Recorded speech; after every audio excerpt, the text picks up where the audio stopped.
indivisible, with liberty and justice for all. Most. Madam Clerk. Councilor Edwards?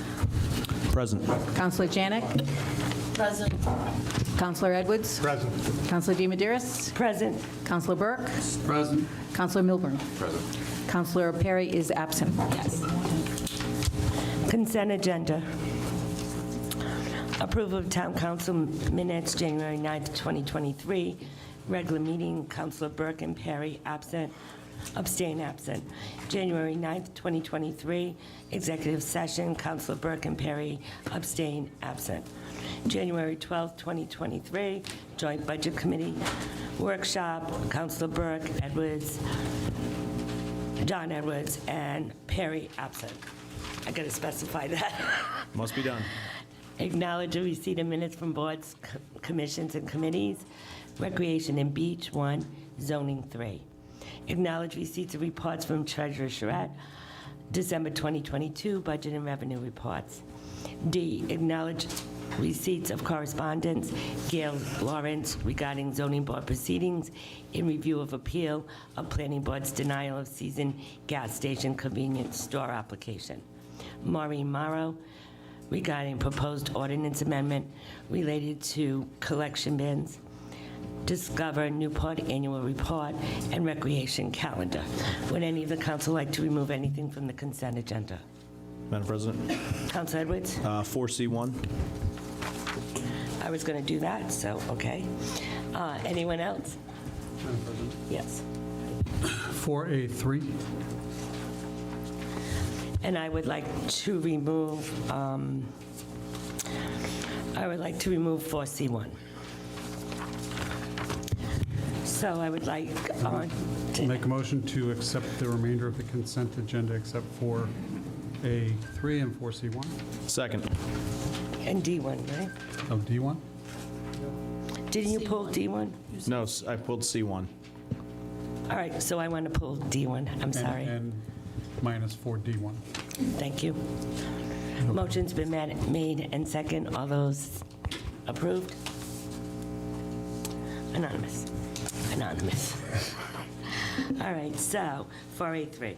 So 4A3, this was the joint workshop I was not at. I was out of town, but it jumped out at me, and maybe I'm wrong. On the paragraph on the second page, it starts, Budget Vice Chair Perry asked about pay-as-you-throw. It said the administrator stated we're running approximately $300 to $320 per year. Should that be Okay. 320,000? Okay, so I just asked that those be amended and brought back to us, Thank you. So and to the other two committees as well. I'd like to entertain a motion to approve 4A3 with the amendment. Do I have a second? Second. All right, 4C1. All right, so I have a number of things that I've kind of highlighted here. Not necessarily for the treasurer, more for, I believe, the administrator as it relates to some of these items.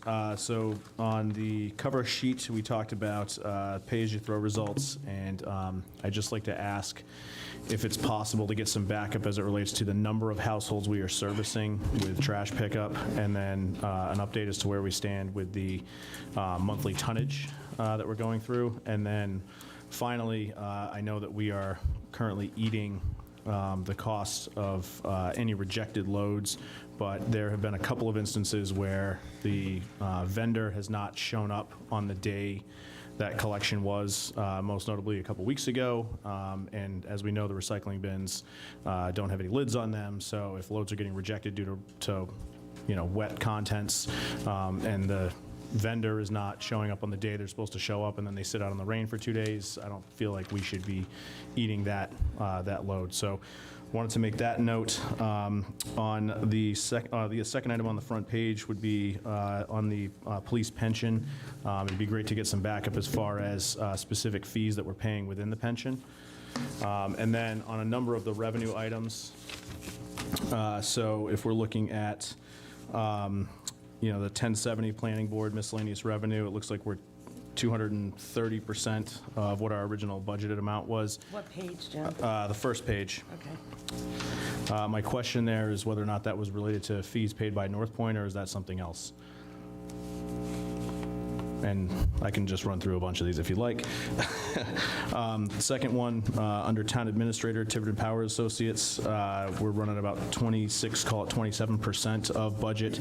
And my question there is this just Tiverton Power running a quarter behind on payments, or are we going to fall well short of that 1.1? Denise, I can see you're attentive. Denise, last time you sat on that side, so I looked over and didn't see you. I just assumed. Where do you want me this time? You ducked out. It was a couple of days late, Tiverton Power. Okay. And I had already closed December. No worries. All right, That's so we're right. back to 50% then. Perfect. Yeah. Okay. On municipal court fees, same question. Is that like a seasonality issue that we're running behind? Municipal court. It's So- 37%, but Yeah, and I think that with the changeover and they're stepping up now to 2 days a week, Okay. so you might see a little bit of an increase there. All right, so we'll circle back to that one. are we 2 days a week? No. One day, Yeah. Didn't I read that he was twice a month. twice a month? Oh, I thought he was moving the day. He's moved, yeah, he moved Got the it. day, but it's not 2 days I a was week. thinking he was adding a day. Yeah, it's hard to keep track with us, Denise, that's okay. Two more while you're up here, Okay. Madam Treasurer. Account 4235, harbor mooring fees. I'm assuming that is That's a just timing seasonality. issue. Okay, thank you. And then the last one that really jumped out at me was under 1040, account 62 or 6912 under electricity. Looks like we're already running a deficit there, and we're halfway through the year. Okay, so where are you, John? 6912 under Town Hall, 1040. We're It's running on a de- page. Oh, John, did oh, you notice we're expenses. running a deficit in almost every electric account? Yeah. And I think I'm running a deficit at home also, because electricity has really, my bill has doubled. Actually, if you look at that more closely, Yeah, you're look going to at- see that we're running a surplus. It's a surplus. And if you might see a few electrical accounts running a surplus, and that's because, and it's a good question. Oh, I'm sorry, I looked at that Yeah, incorrectly. so if you look at remaining balance, it's greater than the original budget. Oh, And that's because, just so you all know, in the spring, we started getting our solar credits from the Kearsarge agreement that I think they signed 2.5 years ago. So they finally started to come through. And it's been a little bit of an accounting quagmire because the solar credits get posted to the accounts that, well, we have like 30 electrical accounts. And they post the credits to the accounts. one in this. And then we have to pay Kearsarge a portion of that credit for them to get their earnings and for us to get our credit. And it's a constant battle of timing. And when they first did it, the first couple of months, they were catching up from the previous 6 months. So there was it's been a battle trying to get this to straighten out. And they're going to be looking a little odd for a while, probably, until we can figure out some other way. But National Grid will not pay us in cash a solar credit. We Okay. tried that. We tried to get the money, because I wanted the money. And they said, no, it's a solar credit, you have to carry it. So when we got that big block of credits at the beginning of the year, and the beginning of the program, we had to start eating away at those credits with the electrical charges. So, I mean, it's all working. now I understand what you're saying. Yeah, When I it's- first looked at it, I interpreted the way John did. Well, because you see the red. Yes, So you immediately that's think- why. But that's, got me when you trained. see a red in that year-to-date column, that's usually because we've gotten a credit, we've gotten a return check, or, an invoice might have been inadvertently paid twice, and then we received the check back, or something like that. It's unusual. Yeah, so. But you're going to see these in the electric lines for a while. I'm assuming you're going to try and backdate credits and stuff to reconcile? Oh, Okay. absolutely. We have it reconciled. We know exactly what we're getting and exactly what we're paying. It's just, we're trying to relieve the cash flow, because, like, we have a $7,000 credit on an account. That's great. That doesn't suck. No, it doesn't, but the other little accounts, they still want us to pay them. Yeah. And I don't want to give them money if I don't have to. Makes sense. So we're working that out with the electric company. Perfect. I have one more, and this actually falls under Town Administrator, 7590, computer service. Looks like we threw a budget of 30,000 in there, and we've already spent 31,880. Yeah, we've had a lot of computer issues this year. Okay, is that just strictly, we need, computer crashes, we need to go call somebody? We have somebody on service. Yep. But we've had a number of. Microphone. Oh, I'm sorry. We've had a number of computer issues throughout the year. We haven't modernized every piece of computer operations yet. No, I We're getting understand. I mean, there, but that's. Yeah, I just want to, Expected this when we built this The budget. treasurer's office crashed, the clerk's office crashed, the entire system's been down 4 times. We've had a lot of issues to deal with. I'm just starting to think ahead because budget Yep. season's coming up, so, Yep. thank you. All right, and I have one thing on page 8. The Under civic- expenses, yeah. Civic appropriations, and this really doesn't have anything to do with Denise, but when we are making the next budget, I pay very close attention on whether or not these civic groups have picked up their money. And there's several, there's only one that really has, and maybe it was just that they need to be reminded. We do We do remind that. them. We Okay. usually give them a certain amount of time, and then we reach out to them. Mary Lou reaches out to them. By April, we'll be sending them letters and calling Yes, them. we do. But typically, they get it at the end of our fiscal year. Yep. It's just always been that way, but we don't let a year go by that they don't get their money. All right, thank you. I'm sorry, Madam President, It's one, it's Samaritans. Yeah, no, I have one more question. Oh, okay, on go this. I jumped too fast. Under account 7920, which is under the insurance line item, it looks like the town buildings and personal properties were already over budget by $5,700. Is Yeah, that, that's- are we paid up through the year, or is there more We pay coming? once a year. Okay, And it was more than what we had budgeted. no worries, thank you. All set? Any other questions? That's all I had. That's it. So I'll make a motion to accept 4C1. Second. Motion been made and second. Any further discussion? All those in favor? And the last one is mine, 4D1. We have been receiving many emails and many correspondence regarding the planning board's denial of seizing gas station and convenience store application. I just want everyone to know that's concerned about this. The town council has no part in this decision. We don't have any influence in this decision. Zoning is already set. Planning board made their decision. Zoning made their decision, but I foresee it'll never come to the town council at this. It may, but very rare, and I doubt it. This isn't like the Caponado project, where it came to us because we had to change the zoning. This has nothing to do with that. So as much as I appreciate your feelings, and believe me, I know what you're feeling because I'm getting several emails, it really has nothing to do with the town council, and so I want to make that clear. You can continue sending it to us, but there's really nothing we can do about it at this point. I'd like to make a motion to approve 4D1. Second. Motion been made and second. All those in favor?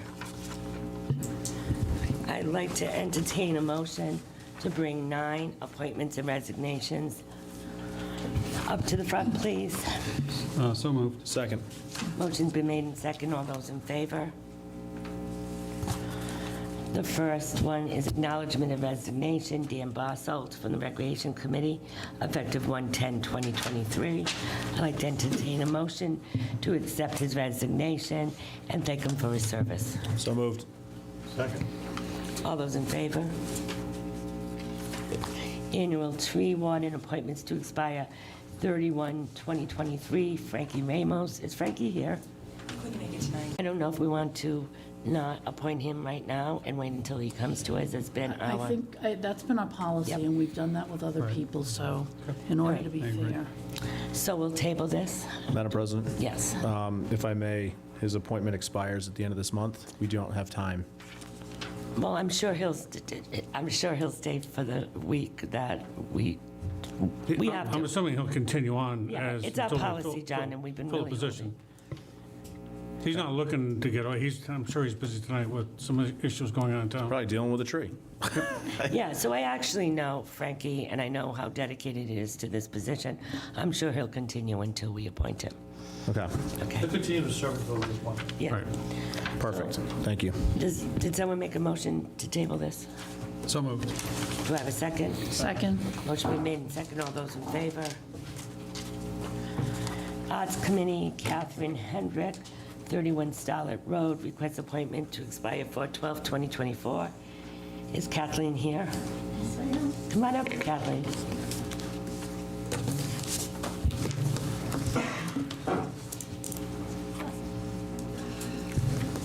Your choice. Sit down. Join us. This is going to be very brief. I just want a little bit, tell us a little bit about your background and why you would like to join the Arts Council. Sure. I am an artist myself. I was part of a cooperative gallery in Boston in the SOA district. I've been here 3.5 years. I moved from Southborough, and in Southborough I was part of the Arts Council there. I did membership, I was the secretary, I hung shows, I did fundraising. I think the arts are important to any community, and I'd like to be a part of it here. Perfect. Any questions from the council?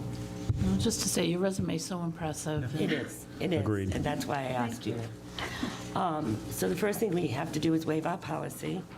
There is 2 vacancies and 1 applicant, so we can waive our policy. Would anyone like to make that motion? So moved. Do I have a Second. Motion's been made and second. All those in favor? And now I'd like One to, other question. go ahead, and Mike wants to ask a So question. is that the one that's in, it has an outdoor farmers area, and then there's 2 buildings in South Boston?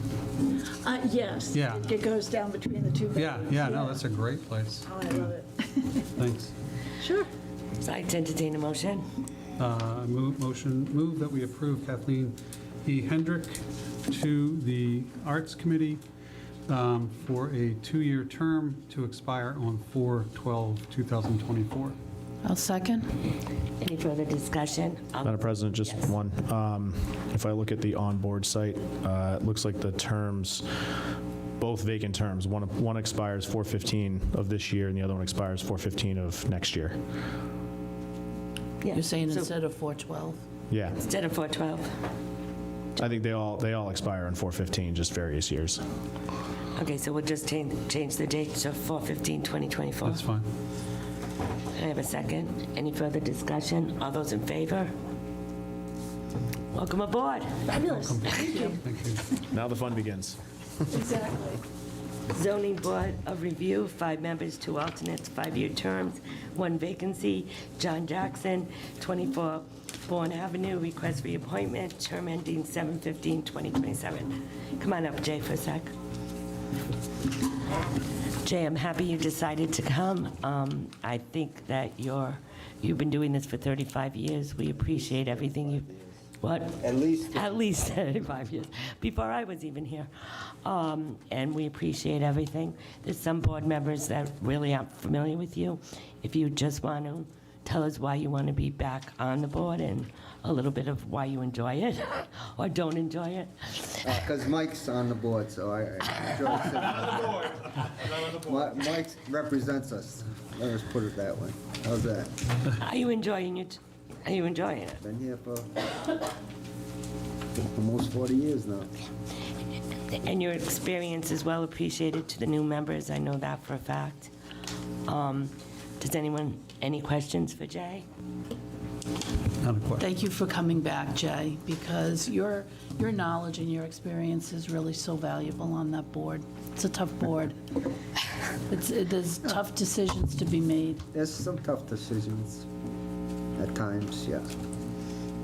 I just want to echo what Deb said. You know, you Thank brought up, I'm sorry That's to okay. interrupt you, but, you know, you brought up that last issue about the gas station, and that's a tough decision, you know, and I realize that, you know, there's a lot of emotions involved with the people that are in front of us, but unfortunately, we have or fortunately, I'm not sure, you have to go by the law that's in the books. And, I've that's said, what we try to adhere to, so that's, I've said several times that the planning board and the zoning board are both very tough committees. I don't think people realize that it's almost as tough as being on the town council some days. Tougher. Tougher during some of your decisions. We do make difficult decisions also. But the planning board and zoning board are volunteers, but Yes, we it are. is a tough position to be in.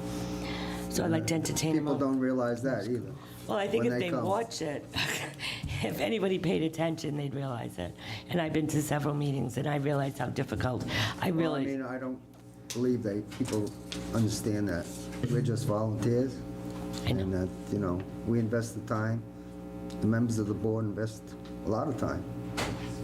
all the Although we homework. meet just once a month, I mean, when you go 4 hours listening to lawyers tell their stories of war, I don't know, Mike. it gets a little tough. Thank you.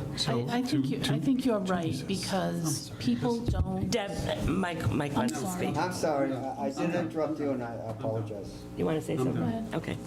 I'm sorry. Go ahead, Deb.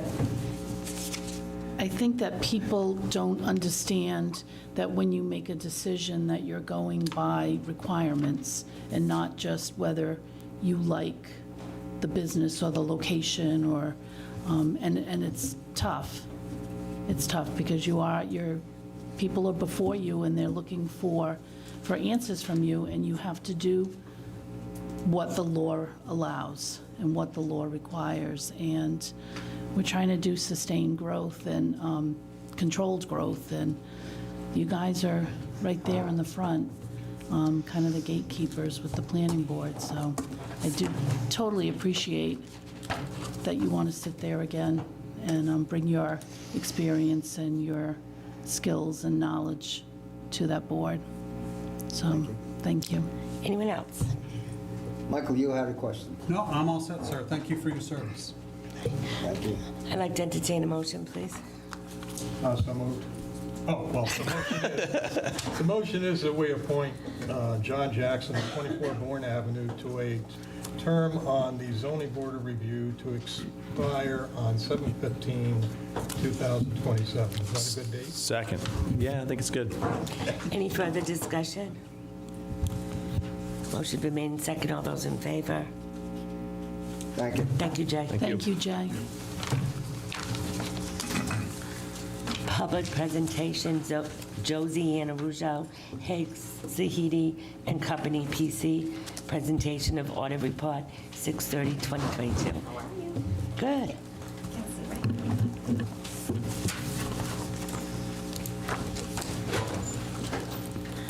Usually you just go through the important parts. Yeah, I'm gonna go through the important parts. First, I'd like to thank Denise and her team for such a great audit. It was very smooth. Tiverton is one of the 9 towns that was able to make it on time, and all the other towns are late. So that's great. So for the audit, we have 2 reports that belongs to the auditor. One is on the page 5, which is our independent audit report. Here we will find the financial statements present fairly in all material respects. And then we have another report on page 179 on internal controls and compliance and law. In both reports, the town received an unmodified opinion. No fines was received by the town this year. So the next section of the financial statements is the management discussion and analysis. In this section of the report, you find a narrative overview and analysis of the financial statements. It also contains condensed information about long-term debt, the fixed assets, the government-wide and other governments. I'm gonna jump to the important part, which is the governmental funds on page 23.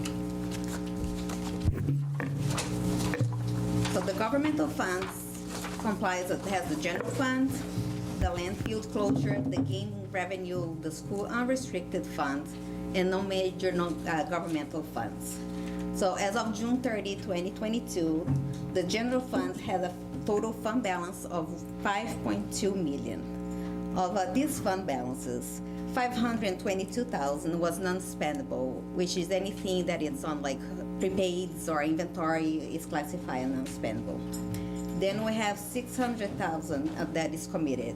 Of the 600,000, 220,000 is committed to paving, 256,000 is committed to capital, 63,000 is committed to elections and be used at the town discretions. Next, we have the landfill closure, which has a committed fund balance of 9.9 million, which is committed for the closure of the landfill, which should have started in November of 2022. Is that correct, Denise? Yeah. Then now we have the gaming revenue, which has a committed fund balance of 6 million. This committed balance is for the school and town capital. And then the school unrestricted fund ended with a fund balance of about 1 million, and it's committed for education. And on the last column, we have the no major governmental funds, which is the special revenue funds for both school, town, capital projects, debt service, and permanent funds. And all these funds together end with a total fund balance of 2.3 million. Details on these funds, let me see, the page. Can be found on page 131 to 160. Only the other side. Oh, okay, sorry, that's the question. All right, so, and on page 25, we'll have the statements of revenue, expenditures, and changes in fund balances. Over here, you have the revenues and the expenditures for the general fund. This year, the general fund ended with a small deficit of 58,000. Only a few revenue shortfalls are noted. If you go on page 91, we'll have the budgetary schedules. So over there, you can see that the shortfall, it was related to the general property taxes. Because of the state motor vehicles phase-out reimbursement, they didn't give as much. All the expenditures ended with a favorable difference. No line items are overspended. The town had a very, very nice detailed budgetary comparison schedule on pages 122 to 130. Any line item you want to see will be all in those pages, but no amount was overspended. The landfill foreclosure expenditures is related to the landfill, and then game revenue, it was capital expended of 160,000. And then we have the school unrestricted, which ended with a little bit of a surplus of 51,000. Okay. So the school also has a budgetary schedule on page 94. The town appropriated 25.6 million to the school in FY22. 6.8 was received from operations aid and high school special ed, and the remaining revenue was from others. Also, total expenditures ended with an unfavorable amount of 106,000. Salaries, purchase service, supplies, and materials, and capital outlay was over budget by 566,000. However, employee benefits and other expenditures are under budget by 460,000.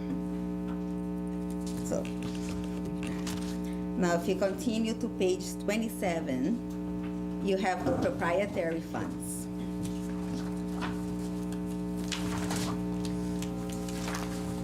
Well, these funds include the land acquisition fund, the cafeteria fund, and the early risers. Altogether, these funds ended with a total net position of 3.6 million. This year, the land acquisition was town and school, and it ended with a net position of 16.5 million. The police pension is funded at 70%, and due to the market, the plan had an investment loss of 2.7 million, and a pension the liability went up 4.5 million.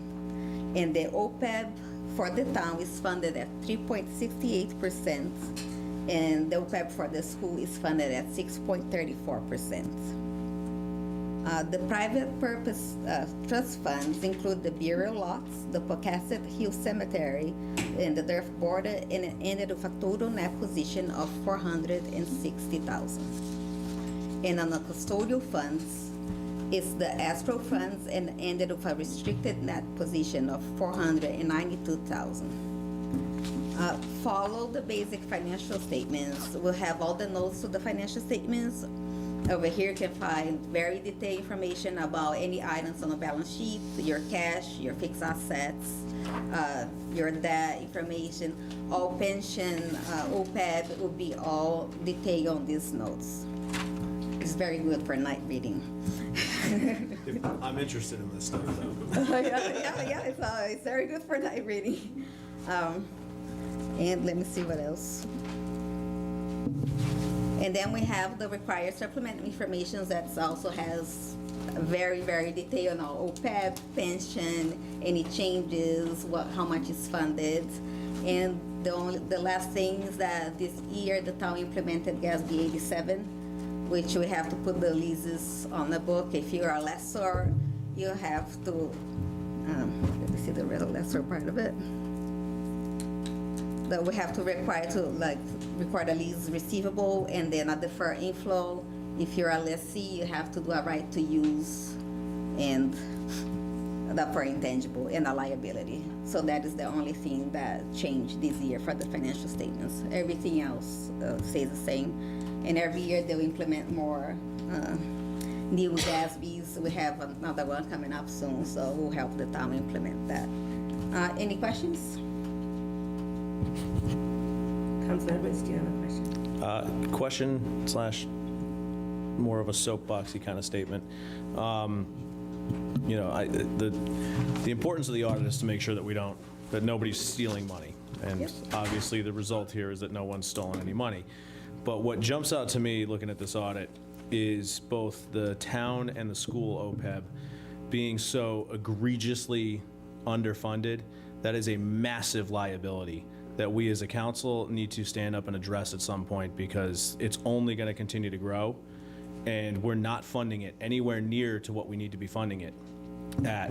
And so this is just going to continue to grow, and at some point, we have to start thinking down the line time and do something about at least the municipal side OPEB, and hopefully the school committee's paying attention too, because the school side OPEB is another huge liability. I flagged it in a couple spots in the back. You can see, like, for instance, on page 99, I think it's the schedule of contributions for us. I mean, the contributory, deficiency just continues to grow on a year-over-year basis, and has done so since 2017. So unless we start to address this stuff, we're going to continue to pile a liability up that the bill's going to come due at some point, and the people in this town are going to have to pay it. Anyone else? No further questions? So, just, I'm pretty sure that we made a two-year catch-up on OPEB using American Recovery monies of scheduled payments that we had kicked down the road, but we did make them up, I believe, in 2022, not 2021. Yeah, it was 2022. So, and it doesn't get to the bottom line of what you want, but we recognize that we did make the payments up that we had deferred. We're just going to have to make a lot more I know, like that. But we didn't start till 2017, if my memory is correct. So this OPEB number that's there goes back well beyond 2017, but I don't think anybody was paying into it. Oh, no, it's not. I So mean, nobody has. You would never be able to make up that number in the short period of time that we've been paying on. Correct. But I'm just pointing out that we have to do something. I mean, what keeps me up at night for this municipality is not, how are we going to grow? It's what are the liabilities? No, I get it. It's pretty comparable to all the other towns that we do. Everybody's pretty much on the same. Doesn't make it right. I get what you're saying. It doesn't make it right, but it's like everybody's pretty much on the same range for It's very OPEB. difficult to make Yes. this something that So, has been a problem for a long time. Yes. As a follow-up question to that too, and just because we haven't seen it, I'm going to look at the treasurer. She's over there jotting down notes going like, my God, this guy again. How are we actively investing the OPEB, or is that something that we farmed out to the state?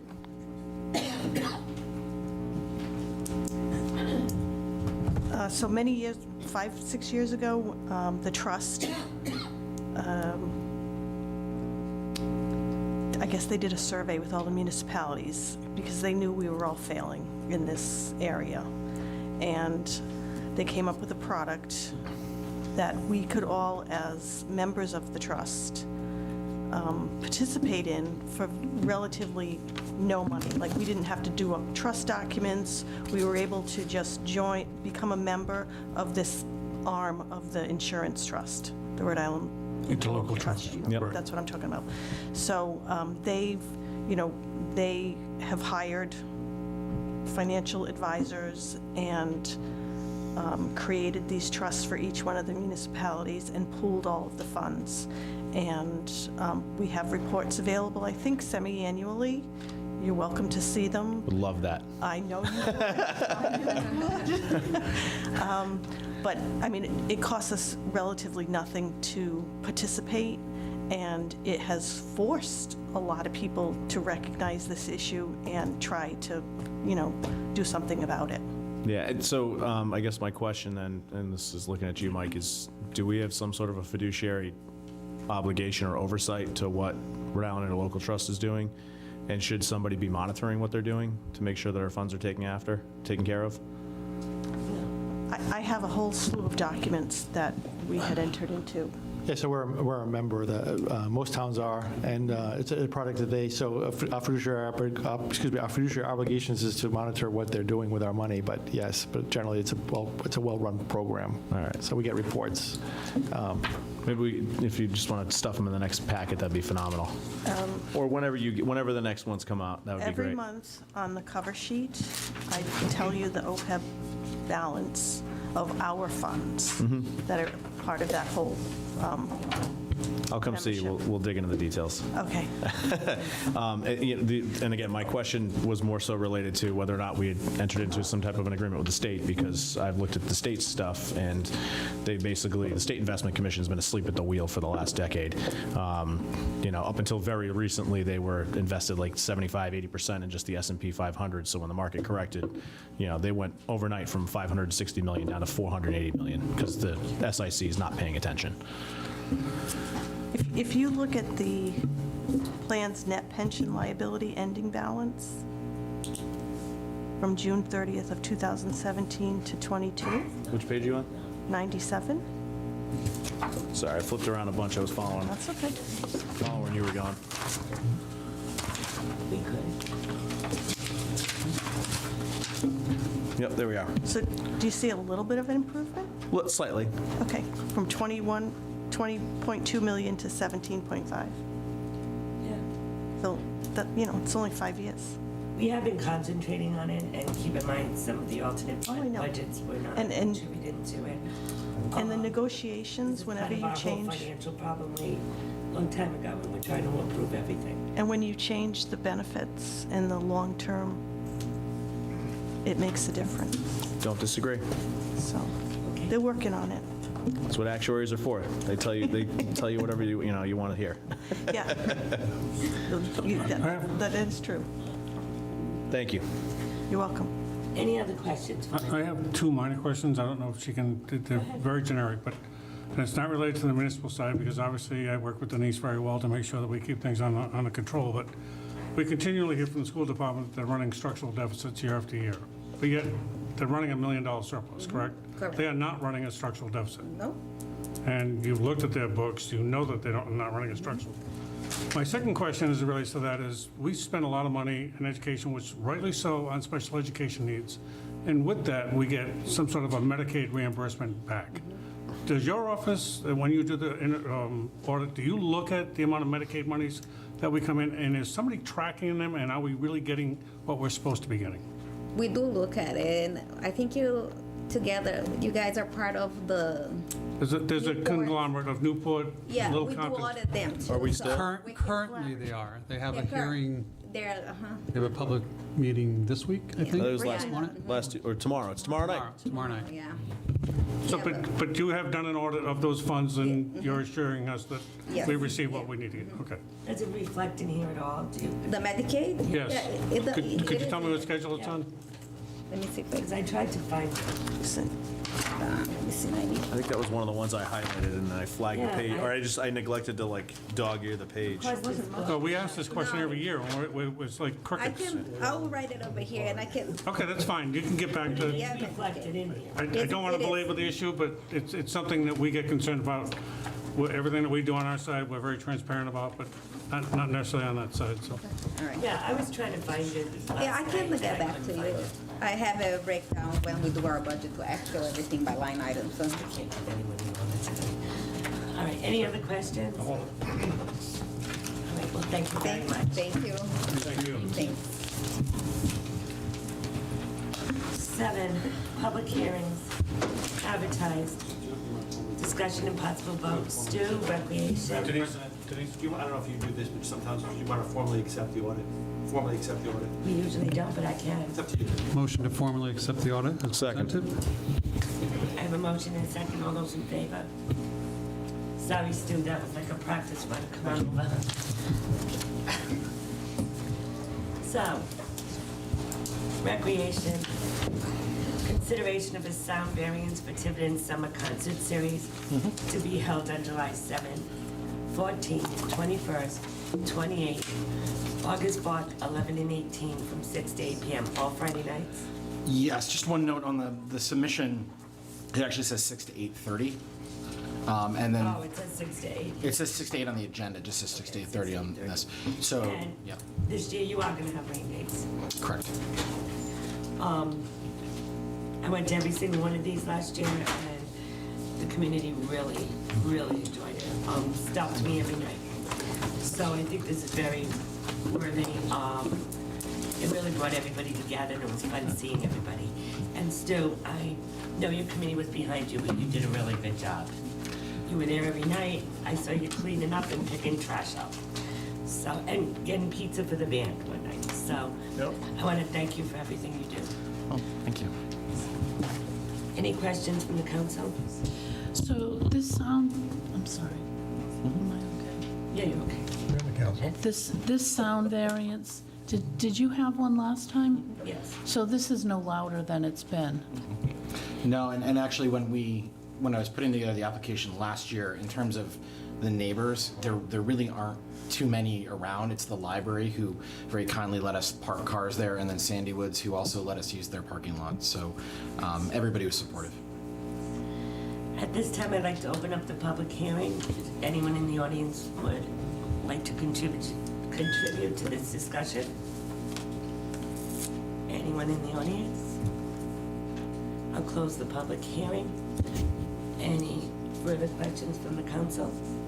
I don't have any questions, and I'm not sure if this is the time to go through it, but I know Stu and his crew do a very good job of generating donations to help facilitate this. I came across an issue last year, he actually hires some people to help set up and dismantle, and it was really an awkward way of, he couldn't really use those donations to fund that, so we found other people to help subsidize some of that. So when the time comes, I don't know when we put that on some sort of agenda for him to be able to utilize the donations to take care of some of the costs associated with running these. Thank you. There's probably one more coming. Anyone else? I'd like to entertain a motion. Madam President, I'd like to make a motion to approve the sound variances as requested by the Recreation Chair. A second? Second. Motion been made and second. Any further discussion? All those in favor? Okay, Thank you. you're welcome. Thank you, Stu. 7B, approval of the proposed amendment to the Tiverton Code of Ordinance, Chapter 66, Solid Waste Management, Article 3, Collection and Disposal of Recycling and Landfill Regulations regarding allowable locations for donation containers. Who wants to speak on this? Rick is obviously not going to make it. He's a little tied up tonight with, The snow. he is a very high proponent of allowing some corporations and companies to provide that as a service as long as they maintain it in a clean and orderly manner. And I think that the ordinance actually is laid out fairly well to achieve that. This is like the second or third time we've talked about this, and we did try to tweak some, and I noticed the changes are on here. Yep. So, and this would just be a matter of setting up for a public hearing, or is it? No, this is it. This is it, okay, all right. This is it. Okay. So I'd like to open up the public hearing. Would anyone like to speak on this subject? Come on up. I know who you are, but you need to state your name and address. I know who you are. Good evening, Tom Ramatowski, 17 Bodwin Road. And as some of you know, I am Chair of the Conservation Commission, but the comments I'm going to make tonight are just my own. They do not reflect the board itself. It has not taken a position on that, on this.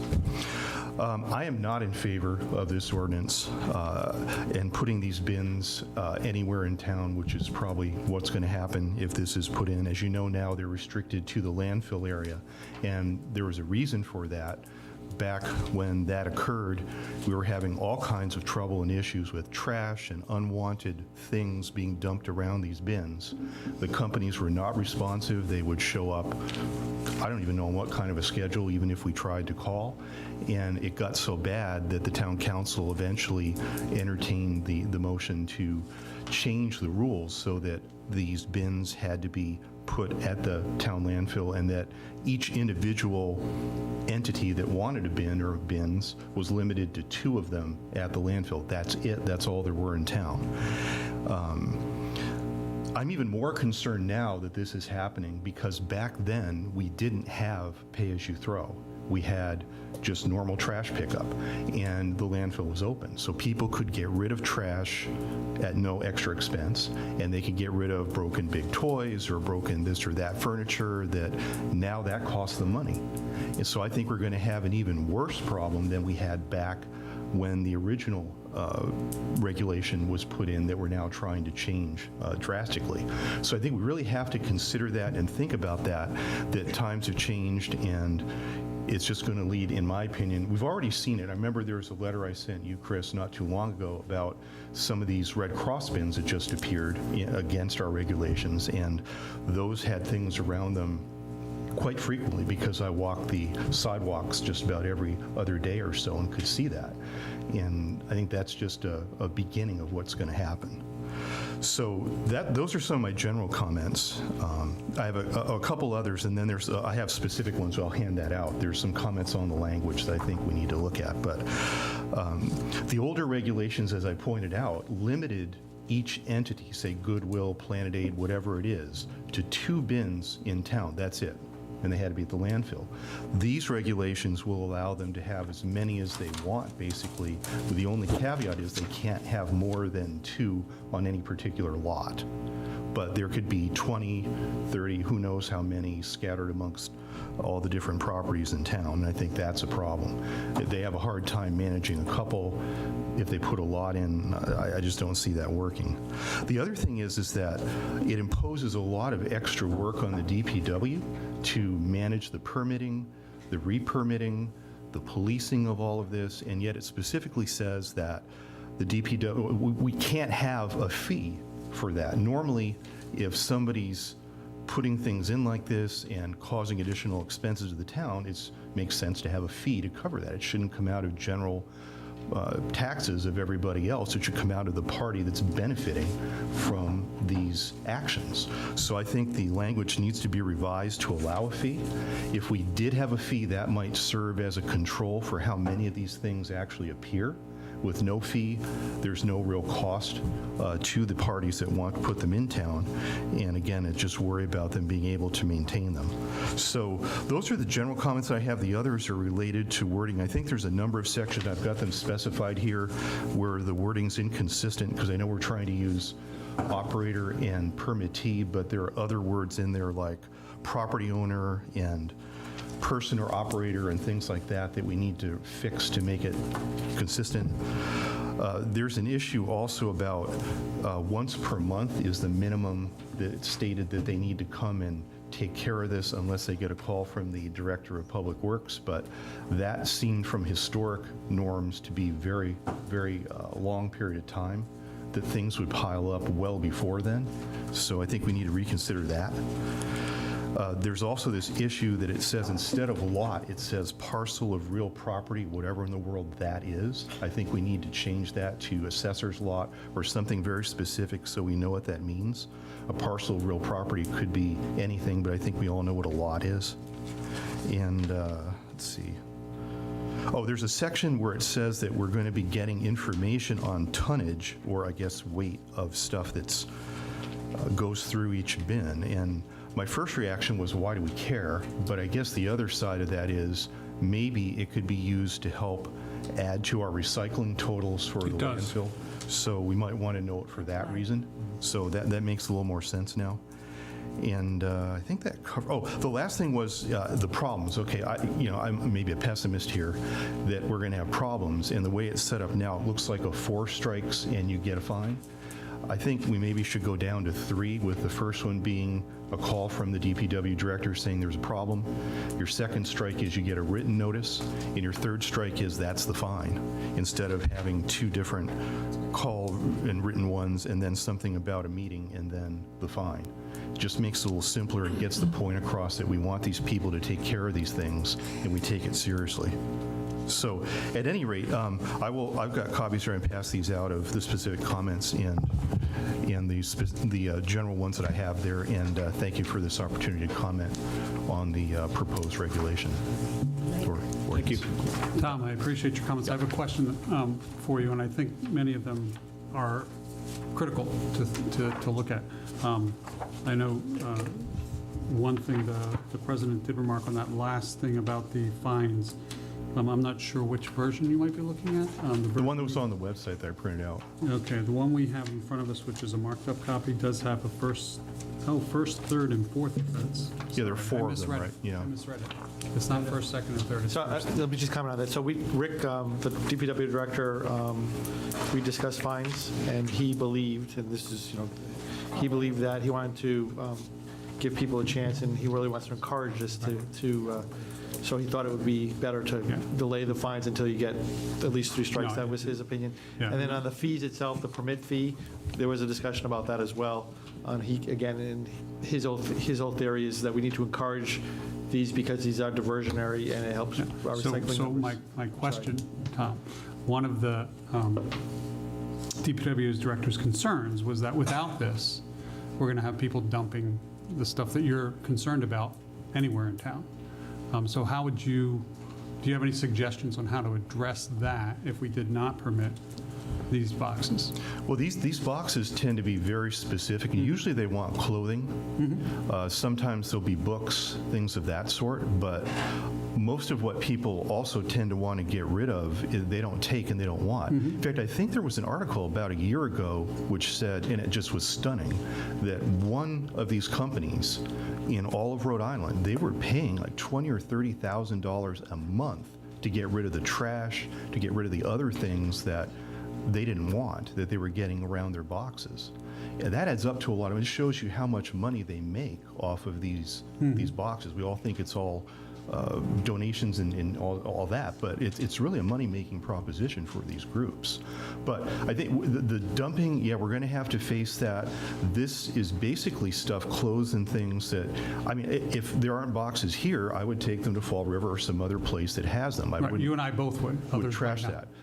Yeah, right, but those people probably are the ones that are littering and doing all the stuff anyway. We can't do much about them. But the other type of dumping, that's going to happen no matter what. And I think these boxes encourage it because people think that, well, this still has some use. I can't use it. I don't need it.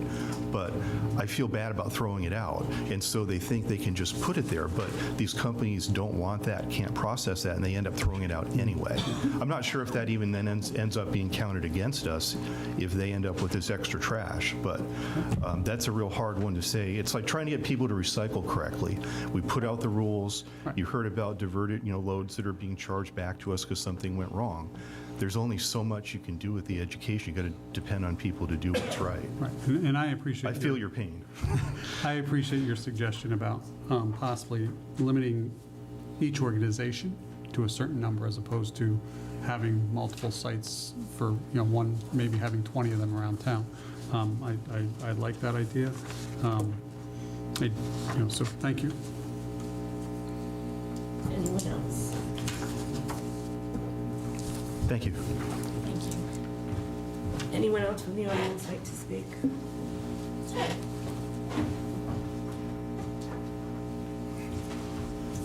Hi, Maureen. I didn't recognize you. Hi, good evening, everyone. Just need you to state your name. Sure, Maureen Morrow, and I live at 47 Peaceful Way. And I really appreciate the opportunity to speak about this. I want to say that I agree with just about everything that Tom said. However, I feel like I'm a little bit more, I just feel like this is a bad idea. And I know he dug around into the ordinance a little bit, as did I, but for the benefit of some of the councilors who maybe are new to town, I know that Mr. Milbourne is, and maybe some others, we had a real problem with these bins about 10 or 15 years ago. I mean, it was a serious problem. The little mini dumping sites appeared. Wherever these bins were, they appeared. I listened to Mr. Rogers' presentation at the Town Council back in December, and I do understand he's coming from the point of view of wanting to encourage recycling, and that's obviously something we all can agree with. But I think this approach is misguided. I want to also, I hope I know you all received the information I sent to the town ahead of time, and I hope maybe you opened the 2 links to the articles. One was specifically about Planet Aid. This is an organization that organizations like Charity Watch have delved into, and when people put clothing in a charity bin, such as Planet Aid, it's not ending up somewhere in a developing country on the back of some child. It's a pyramid scheme. It's well documented. You can do a Google search and you find out about it. Planet Aid takes the clothing, sells it to someone else. They take the clothing, sell it to someone else. Some of it ends up as rags. And there's huge administrative fees. So I want to also just speak a little bit about what we already saw when we had the bins earlier, and what I think Tom made the very good point, that people need a place to put their recyclables. And if they can't do it at the recycling center, and we don't have a town landfill anymore, then they're going to just start piling all their stuff around these bins. So I'm not opposed to having the bins at all. If we could pick 1 or 2 locations, one at the recycling center and maybe one other place in town, and have the DPW monitor that, I think that's a solution. I also want to just talk a little bit about, I won't echo what Tom said, because I think he laid it out. The DPW is going to be burdened with the tasks that are in Section 6655. I mean, They're the ones that wrote this. I know. What we found, and when I say we, it was the Conservation Commission and some people really working on this 10 or 15 years ago. These organizations are not terribly responsive. They want those bins in place, and after that, and so if you find that they're piling things up around them, they're not emptying them, multiple phone calls will have to be made. Can you please come clean it up? Yeah, we'll be there next week. On and on and on. That's going to be a big administrative burden. All right, and the last thing I want to say is the whole landscape of recycling, especially for clothing, has really changed in the last few years, as many of you know. You've heard the term upcycling used. So vintage clothing sales are huge right now. There are pop-up shops in many places, many cities around the country. Big Brothers and Big Sisters is a respectable organization, and they fund their mentoring program primarily through used clothing. But they bring their used clothing to Savers. Savers sells it and gives Big Brothers Big Sisters a big portion of that. And I don't know you, but I love going to Savers. And, most people I know, that's, you go into Savers and you pick up some good stuff. So people don't just dump their clothing on the side of the road, their used clothing. They find a thrift shop in town, or big brothers and big sisters will pick up at your curb even. So I really want to encourage you to not allow these bins to be scattered around town. I think it'll be a mistake. I think we're going to see the same thing we saw years ago, and it'll be a fight to get rid of them. So thank you very much for your time. Thank you. Anyone else? I'm Vicki Revere, 258 Bridal Way. I've been in Tiverton 25 years now, and I noticed some speakers on the side of the road, those old 6-foot speakers back in the day.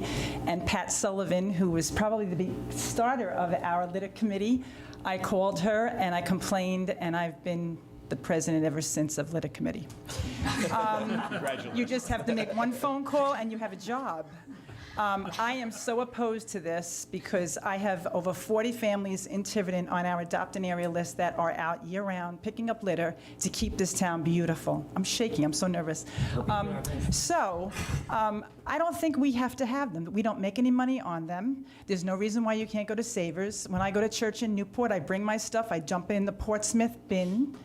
But Planet Aid and some of those other companies, they're just taking the stuff, like Maureen said, and they just keep reselling it. It's not going to where it needs to be. And as a town that is now in a new phase with no more landfill, it's our time now to stop the bins altogether and just say, we're not doing this. And that's how I feel. We won't have to worry about cleaning it up. We're not going to have to worry about them calling it overflowing, when they're overflowing. It's going to become DPW's responsibility. And I just think this is the perfect opportunity for us in a town to just say, we're not doing this anymore.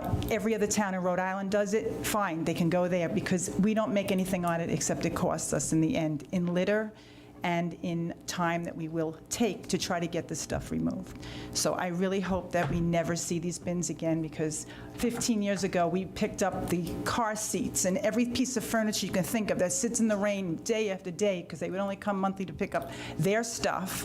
And it's been a burden on DPW and Rick. So I just think that, why don't we just say no, instead of trying to figure all this paperwork out and get rid of the ordinance and just say, at this point, 2023, we're not accepting bins on our town property. Thank you. Thank you. Any comments from, any more comments from the audience? Any more comments?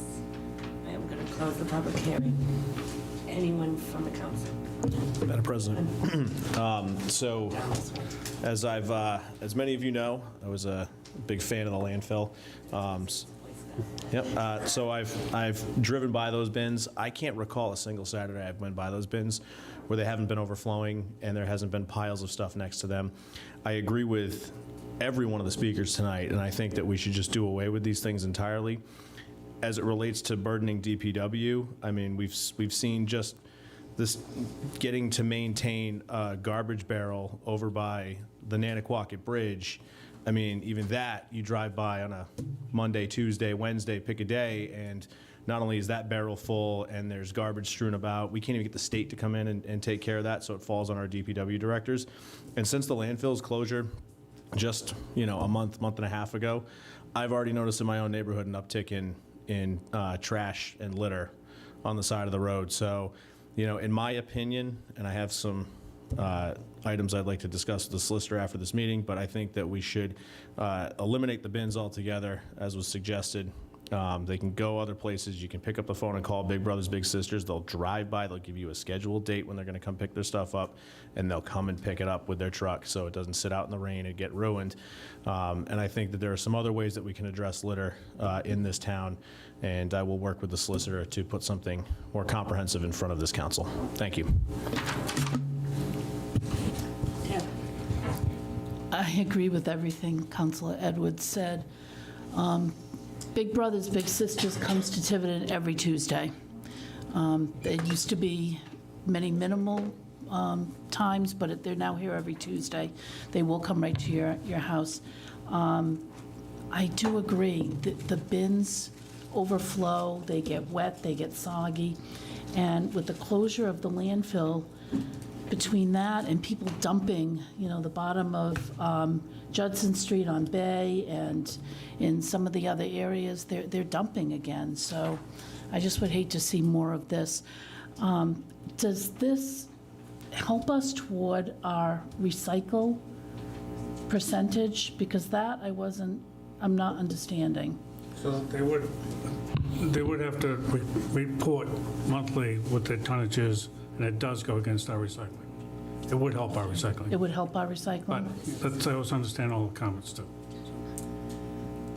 But I agree, when you read this, there's a lot of work for the DPW. They've got a lot going on anyway. That to have to be, running around and cleaning up after this. Is there room at the new recycle center to put a couple of them? I think that's what Vic was trying to avoid, right? He is trying to avoid it because it's only open a couple days a week, and right now, we're at a temporary site, which is pretty cramped. When the new site, the full site's open, there might be available. So right now, there are some in town, but they're on private property, correct? There's none on private property. There's none? There were some that what Tom was speaking about earlier, and we did address it immediately, and they were removed. I thought there was one on one of the church properties. If Not there supposed to is, be. let Chris know. No, there's not supposed to be. Jay? I'll peek, but I agree. My question is the tonnage adjusted to reflect what they can use or just tonnage? It's tonnage. It's not, I don't know what you mean by what they can use. So if it goes in a recycle bin for clothing, it's considered to be recyclable, and it's added to our recycled number that we get to utilize. Well, the way I put it badly, if they get 5 tons of stuff in the bin, but only 2 of it is useful to them, do we get credit for 5 tons or the 2? We're not going to be able to monitor that. No, we can't. We're going to get a number from them, and we're going to use that number regardless of what it is. So it could be an adjusted number? It could be. John, the only thing I ask, I don't know what you wanted to work on with the solicitor, but I would like you to tell us what you're gonna do before you do that and get out kind of okay. Okay, all right. Sure. Thank you. There isn't an agenda item, so I'm not gonna. Right, so put it on the agenda. And also, just as a follow-up to that, from my prior terms on the council, I felt it was repetitive for us to float an idea to ask somebody to then work on it. I feel it comes from it makes us more expeditious with our time. If you put a draft of something in front, take criticism, and then tweak it from there, or just don't move forward. I'm trying to be mindful of everybody's time here. Well, the whole theory is that we're gonna use up the solicitor's time to something you might not have support right from the beginning. So that's why we like to limit that. So that all we're gonna say is, yes, go for it, or maybe you shouldn't do it that way, but for every single one of us to go to the solicitor and say, I have an idea, and have him spend time with us, that's also wasting his time. When he's got, God only knows, he's got enough on his plate. Mike? I appreciate Maureen, Vicki, Tom, all of your input and feedback. Maureen, your letters were very helpful. Being one who has used the donation boxes at the old landfill, largely because it was convenient when I went to take other things to the landfill. I took some old clothes there. I found them to be helpful. At the same time, I certainly don't want them scattered all over town as dumping grounds. So I agree with Councilor Edwards and the others that I don't think we're ready for this. And with all respect to Mr. Rogers, I would suggest, and at the appropriate time, I'm happy to make a motion that we at least table this indefinitely just table it indefinitely. And if at some point in time we decide to bring it back up, we can, and maybe that way we'd be looking at some of the limitations or possibly at the recycling center, which the landfill area, well, I guess you could walk into where the bins were if you didn't. So, but the issue with the reason why they were at the landfill is because somebody was operating the landfill every day. Whether it was just trash, we had an operator going in there every day to cover the trash. So somebody was always overseeing it. Now that it's just a recreation area, there are a lot of times nobody's there at all. There's going to be no oversight in that site. So Rick's, and I applaud him for his efforts, and I also get the commentary from the other side. He definitely didn't want to leave them there unattended, which is a problem, but still was looking to try to provide a service. But I also agree maybe that we just don't do the service and let people go elsewhere. Dennis, any comments? And if we decide to table this, That'd be fine. then those can be, are they still there? Right now, I think they're still active. We would have to set a date and time to say no longer, no more. So if this is, Oh. that's what so if this Okay. is tabled, I didn't realize they were still there. I think we're still so doing what it. I'm wondering is, could we just make a motion that we do not want this at I this time? I would probably say, yeah. And then that's the permission to remove Yep. those. I would probably give Rick to the end of February to get them so that we're not doing Do we have anything. this agenda, Michael? I don't know if we can do that in this agenda. Well, I think what we can do on this agenda Vote is this down. vote this down, which means we're not going to allow it. But I will talk to Rick about stopping the practice. Get rid of what's there. All right. We're not allowing it. Okay. Madam President, just Would you like to make a motion? a quick comment on that. I know the administrator suggested that there wasn't any room at the landfill. I mean, there's only 4 of those bins, and if they're inside of the fenced-in area, There is no fenced area anymore. they took the fences down? I was just there the other day. I'm not the landfill, I apologize, the recycle center. That's what I meant to say. There is, we have a fenced-in recycle center, but it's very small. I mean, I've been there several times. I think we could easily squeeze in, a couple bins, Anyways, my suggestion would be just amend this so that it's only allowed on town-operated, recycle or, landfill facilities. So either stick them at the DPW building or stick them in the recycle center, and then the problem's solved. Then we're overseeing them on a regular basis. I And don't want them at the DPW center either because that's unattended. We already have enough issues there with oils that it's quite an issue. And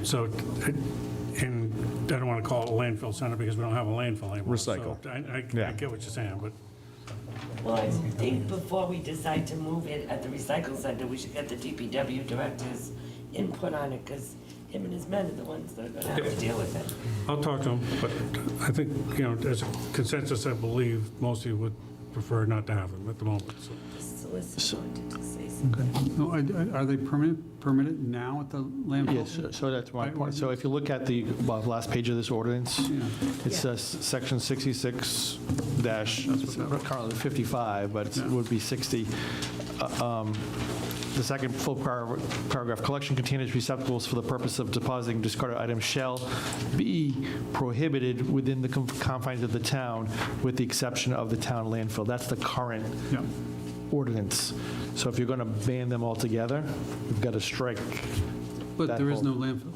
There is no landfill. That's the issue. Well, that was it, but I'm just saying, we have to amend this section to say nowhere in town. But if there isn't a landfill, then we're... Correct, I guess, yeah. So here's what I would suggest. Let me make sure I'm reading this right. That we,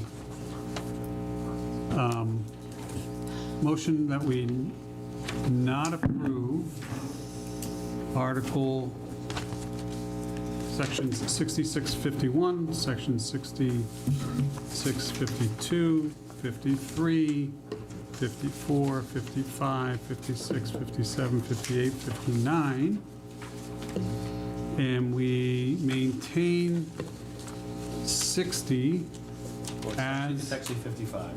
Oh, it's 55, it's renumbered, okay. It's renumbered because of the other ones that we just went through. Yep, so the original 6655 with the modifications, striking pursuant to section 6651, striking permitted and keeping prohibited. Basically going back to the original language there, other than the exception striking the town landfill. Right, so it'll say just some. Yeah, so please. Collection of containers, receptacles for the purpose of depositing discard items shall be prohibited within the confines of the town, period. Correct. Then the next section, That would be. we just strike the next sentence. Yeah. It'd just be. Strike section 66, 61 of this chapter, strictly limits. It would be the first sentence of the first paragraph, Correct. and then the second sentence will be collection containers. I understand. Everything else after that would be stricken, except for what we just changed. Correct. And then you'd be able to strike that last Organization seeking. current sections, Yeah. the very last paragraph. That's. So just so I'm clear, it will read, no waste of discarded items shall be dumped or left upon any private property, upon any road or highway or property of the town, period. Striking all the rest of the language. Then it will say collection containers, receptacles for the purpose of depositing discarded items shall be prohibited within the confines of the town, period. That's it. Yeah, I just don't know that we need to strike the second sentence in the first paragraph, because we do want recyclable items brought to the recycle center. Oh, okay. Why don't we just keep that? Okay. Yeah, you need to keep that. And do we need to keep Are they it collecting strictly recyclables? limited? Yeah. Oh, they are, okay. Yeah, we strictly have limited to the tires, we have timeframe during electronics, which we have. containers- Yeah, but that's for the pickup of those containers, Right. so you don't need that. Oh, okay, I'm thinking recyclable yeah. containers, okay, So, okay, I got it, Mike, yeah. okay. So my only question is, do we need to include a clear language that no donation boxes are permitted anywhere in town? Because that's a collection container or receptacle, right? That's what that is. So they would not be allowed, the way it's written now. Okay, all right. But we do have a few. We have them at the old landfill. That's the only place. Also have one in But I can have them removed out of there and, for collecting eyeglasses. Oh, Oh, I didn't know that. We do? yeah, there's an Lions Club eyeglass. It's been there forever. Yeah. And it's never been a problem. No. Well, they probably have, yeah. Except for eyeglasses, I guess. So is that your motion, Mike? What? Yes, Discuss. what Michael just read. Do we have a second? I'll second it, I think. No, I. Quick discussion? Yeah, I got it. Yep, discussion. John? No, thank you, Madam President. Two quick questions. Number one, in creating this language, do we create any issues with somebody, say, having a dumpster on their property? no, it's a private trash pickup. They can put anything they want in it. Okay. There's no recycling with those. That's why a lot of people use them. Well, for instance, I'm just thinking of some local businesses that do have private recycling containers with a private waste contract hauler. That's okay. It's a private contract, though. They're disposing of their waste privately. The town's not subsidizing at all. Which I understand. I'm just saying is if we amend this language to what we just discussed, in theory. Within the confines of the town. Right, depositing, discard, I would agree. Well, I guess what we'd have to do is redefine collection containers, receptacles to exclude dumpsters. Yeah. Private waste haulers. Private. Maybe what Mike was talking about, make sure you put it somewhere in their donation containers. I don't know. Or I actually like John's suggestion that we specify that it doesn't prohibit Private individuals or contracted businesses from contracting private So trash hauling. that gets a little, my suggestion is, let's go back and just work on this language on 66, 60. So, So we're going to continue the public hearing Correct. until February. the second February? Next meeting. Next meeting is the 13th. Right, do you want the next one? I'm actually looking at Mike, too. Mike, is the 13th all right? 'Cause Yeah, it's we'll get it 3 done. weeks, Yeah, we'll get 'cause it we have it off. Yep. Okay. So somebody needs to make a motion to continue the public hearing So moved. until February 13th. Second. I have a second. All those in favor? Okay. Hey, that was easy. That is good. All right, water licensing, Amicable Church, they've been very patient. 3736 Main Road, requesting special event permit for annual Amicable Farmcoast 5K run, walk on Saturday, April 1st, 2023, from 9 to 11 Neck Road and Seapowet Road. Welcome. Hi, how are you?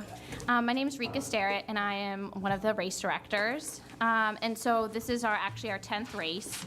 It'll be April 1st this year. Race time is 9 a.m. We usually start getting there around 7 a.m. To start setting up, and we set up behind Tiffany Pay and Livingston Design in that field. And then the race start is by Peter's Attic, is where the start is, so like not at the top of Neck Road. And we go down Neck Road to Seapowet Ave, to the Seapowet Bridge, and turn around and run back. And we're usually all cleaned up and gone by 11. And we'll have 2 police details. I've been in communication with Lieutenant Raymond, and fire department has also been notified. And you've done this before? Yes. The only change so parking. Has that been a problem for you? No, last year it was, with Groundswell being so busy, it was a little bit more challenging. But we did park at Gray's Ice Cream last year, Tail Holland, their field across from Mill Pond Shop, so we can park there as backup. So we have plenty of parking. Last year it wasn't an issue, and last year was actually our biggest race yet. The only difference in the request this year is we're actually hoping to close the race route from about 8:45 till 10 in the morning. And the chief knows about that request? Yes, so Lieutenant Raymond, I'd asked him what we needed to do, and it's not a state road. He said we would have to come before the town council. So you'll close traffic for about an hour. And we would obviously open sooner if we feel like the majority of the participants are done. I mean, the walkers are usually done within an hour, so everyone's usually back by 10. I don't think it's going to be a problem, but there is talk of closing Palm Bridge Road. I hope it's not in April, but if it is, that would cause a problem. Okay. But I'll have to work with the police chief. Okay. And if we get indication it's going to happen, we'll have details down there to help you out. Okay. I mean, so far, like, we've worked without closing the road. It's just that last year, every year we noticed it probably would be beneficial. We do have, like I said, 2 police details. One, because we have to do a minimum 4 hours, I asked them to arrive at 7 because we're usually done by 11. It should be fine. Okay. Just never know what RIDOT's going to do. So you would just then notify us? Is that Yeah, I'll whether we could? definitely notify Okay, great. Any questions, Mike? Just going back to the parking first, the companies that you have identified, they're all okay with you parking in those locations? Yep, we've already reached out. Okay. Yep. And the only thing with the closing, I assume that we're still allowing local residents to come in and out. I want John to be able to get in and out of his house. Thank you, because I was going to make a comment about that. That was the next question. I saw his eyes. Go ahead. So it would depend. I mean, ideally, like, it would be whatever you would ask of us, right? You can't close the street and not let residents Right. go in or out. Because let me tell you, we had that problem with the parade route once. I never want to relive that again. I've run into this like every year. It comes up, and I'm like going to get coffee, and I'm like, what is going on? Why are all these people running by my house? You know? We do notify neighbors, though. You should have gotten a slip in your mailbox. I think it must have blown away or something. I don't know. I mean, we do, like, in every mailbox. that was my follow-up comment. Please remind me to do the fun run, and You can sign up. we'll be there like Michael alrighty. Scott. All right, so, yeah, the road closure, we have to allow residents. Okay. So, but you're going to have a detail there. Yes, we'll have on either end. They will be able to talk to the people who want to go down there and find out if they're residents. We'll make it work for you. Okay, great, thank you. Anybody else? Mike asked John's question, so he's on. You get to close just in front of his house. Yeah, just close. I'm sorry, I'm driving out anyways, so, you know, if you see my truck coming, stop running by my house. So we have a motion? Or run past it. Motion to approve the Amicable Church Farmcoast 5K Run Walk on Saturday, April 1st, 2023 from 9 to 11. You have 8:45 to 10. To close the road just from 8:45 to 10. Yep. From 9 to 11 with potential closure of the road subject to agreement with the police chief and the town administrator and subject to meeting all legal requirements. Second. Motion's been made and second. Any further discussion? All those in favor? Thank you so much. Remind me Have to a good sign night. up. Okay, so we're going to go all the way to 10. Am I correct? Yes. 10A, discussion, possible vote on resolution in support of legislation allowing city and towns to license short-term rentals. This was discussed in several meetings we've had for short-term rentals, and Mike Marcello and Mike Burke worked on something to our request. Mike, do you want to? Sure. First off, this is not intended to replace the work that we're doing on the zoning ordinance itself. That will still bring back, we should be for public hearing at the next meeting. This is to address a concern that Mike Marcello raised, about no enabling legislation being there to provide licenses outside of the zoning. And it's kind of like using a hammer when we don't really want to use a hammer.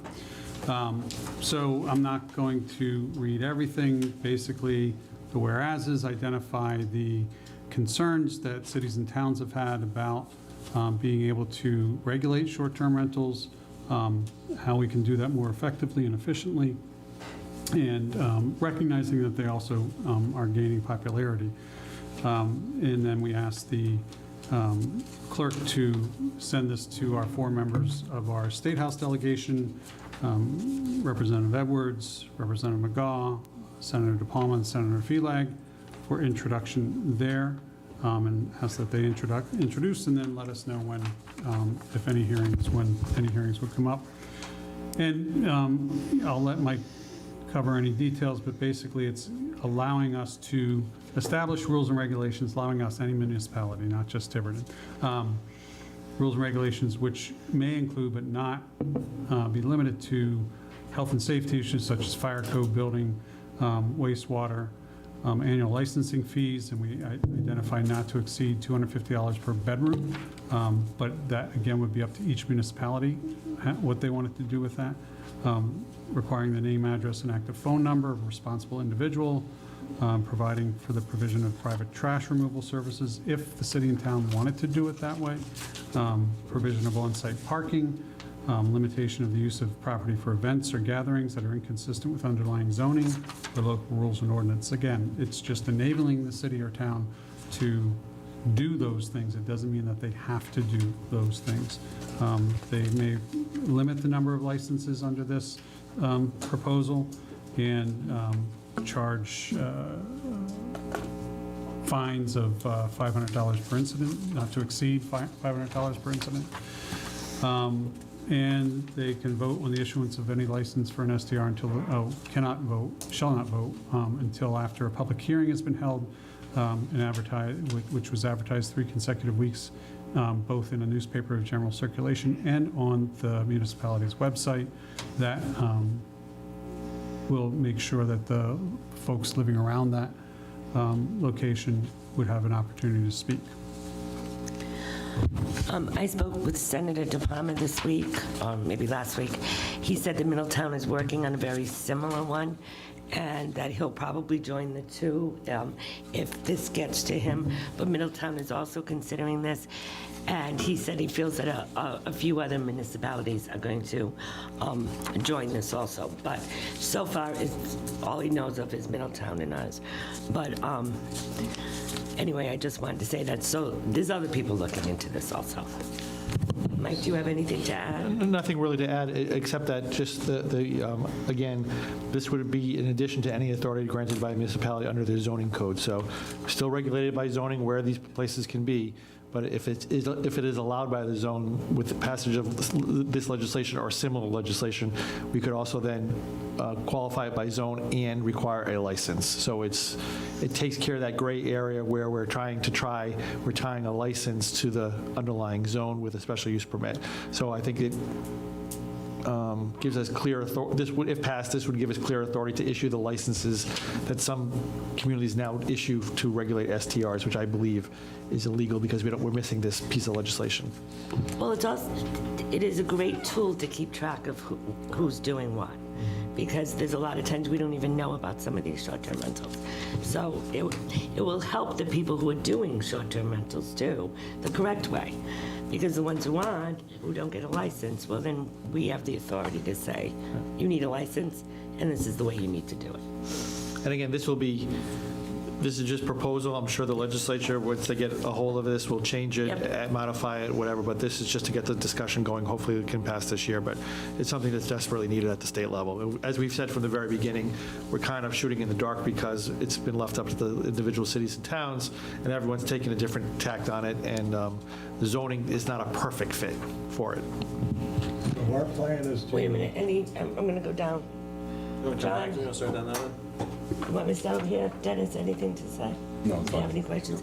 Well, Mike, do you have anything else to add? Nothing at this point. Go ahead, Jay. So our plan is to continue to develop an ordinance of our own with the expectation that the state legislature will come through something to give us some support, and then we will modify our ordinance to dovetail with whatever they provide. Yeah, I think you guys did a great job. I like all the points that you're hitting here. It's all the issues that we've had, the questions we've had. So, no, I like it. John? So, as this is the first opportunity I've had to speak on the short-term rentals, I'll withhold a bunch of my comments till we come back to, I'm assuming the public hearing's coming back at some point. Next week. Next week? Next meeting, February 13th. Okay. Have we heard from anybody other than Senator De Palma? I have talked to Michelle McGaw. I've talked with your father, and I talked to our father. And I talked to, last night I talked to Wally. So I've talked to all of them, and they know this is coming. All right. If that's what you're asking. Any manner of feedback from that? I mean... They just said, they've all said to get it to them and look at it. Michelle also knew of other municipalities that were looking at this. She knew what the Middletown was. And what they have asked me to do is email them. Yeah, they knew this was happening. Mike sent them all an email. Am I correct? Yes. Tell them that this Yes. will be a discussion this evening. And I've called as a follow-up call. So they all knew this was coming. And they all knew that we were talking about this tonight, and all of them would like this sent to them, once we approved it. We weren't going to send it until we approved it. Okay. I mean, I guess to that extent, I'm okay with the resolution. I think when we get to talking about regulating short-term rentals, there's a number of other considerations that I don't think have been brought to light yet. So, well, I guess establishing the means for the potential regulation is good. I think once we get to the public hearing, I'll have some additional value to add. 3 or 4 public hearings, and I think we have some backup to that. We'll send to you, John, so you can see what's been just. Oh, it's on, right? Yeah, I know the clerk has put everything on the site. Yeah, I have thoughts when we get to that point. Yep. When was our last public hearing? A month ago, I believe. January, so it was in our packet that night, too. John wasn't here, though. I was unable to attend. That's right. It was the meeting that the posting didn't happen correctly, That's right. That's right. and then it was held on a Wednesday instead of a Monday. No, I'm just saying that I think much of the material is already in that packet, that's all. Dennis, do you have a question? No, I answered my own question. Okay. By the time he kept going, I already answered my question. All right, so I'd like to entertain a motion. I have one suggested change. I'm actually going to turn to the clerk because I heard you. Who are you suggesting we also add to who it's sent to? Well, we normally send it to all the cities and towns, so I would just send it to the clerks, and they would get it to the town councils or the city councils. And I can send it to it's, citizen towns as well. yep. Okay. So we don't need to amend it. You're just going to do that pro forma? We usually do, correct? Yeah, okay. So make a motion that we approve the resolution and forwarding the draft as written to our delegation. Do I have a second? Second. Motion been made in second. Any further discussion? One more item, Madam President, if you may. Some of the, like the bullet points in here, I'm sure the delegation will clean it up, but, if this were to become state law, I can imagine, things like, for instance, segment 5, the provision of on-site parking, like our fellow councilors in Newport, they don't have the opportunity for something like that. Up to and not including, but are not limited to the following. So it gives them the ability to license for those things if they need to, but they don't have to. If they can't license, they can't license. Okay. Any other discussion? All those in favor? And none opposed? All right, let me see where we're at. Dana? Yes? Would you like to come up to talk about parades?